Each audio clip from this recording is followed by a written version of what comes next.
A whole lot of Americans saw last night's vote as proof that the content of a candidate's character and the high hopes in his ability to fix this nation's problems won out over the color of his skin. So tonight, Tom Brokaw takes a look at the struggle several decades long that led in large part to what happened last night. I have a dream. It began with a dream. That speech and the man who delivered it launched a crusade in America. A crusade met by lethal violence in the streets and dark of night, and resistance in the Congress. But the dream did not die, and the cause was too great to ignore, even for a president from deep and segregated Texas. And we shall overcome. The movement kept moving on, even when its great defining voice was stilled by gunshot. Slowly but steadily, with the help of law and attitude, America was liberated from its racist legacy. The movement's leaders moved on up. John Lewis, beaten and jailed as a lieutenant of Dr. King, is now a senior and influential congressman. Oh, if Martin Luther King Jr. could say anything today, and I think he's looking down on all of us, he would just say, hallelujah, hallelujah. He'd be very proud of the distance that we've come.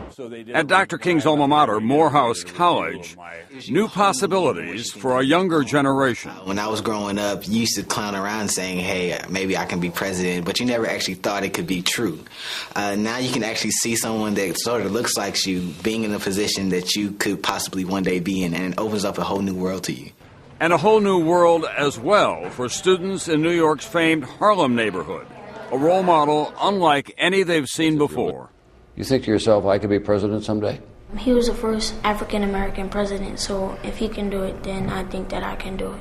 So I feel like he's opening doors for me to challenge myself more. But do these young African-Americans know what a long, hard road this has been?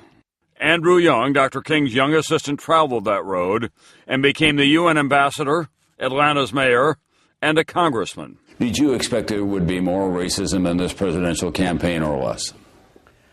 I expected a lot more. And it was one of the reasons I was slow in my support. But I underestimated white America. And I haven't overcome completely the scars that I bear, but I had fewer of them. But Barack Obama did not have to grow up with those scars. And Dr. King's sister, Christine King Ferris, here's her brother's voice in this election. I know that my brother is smiling, and 'cause this is what he was all about. You know, when the night before he was taken, he said, I may not get there with you, but we as a people will get to the promised land. So this is like the promised land for us through Mr. Obama.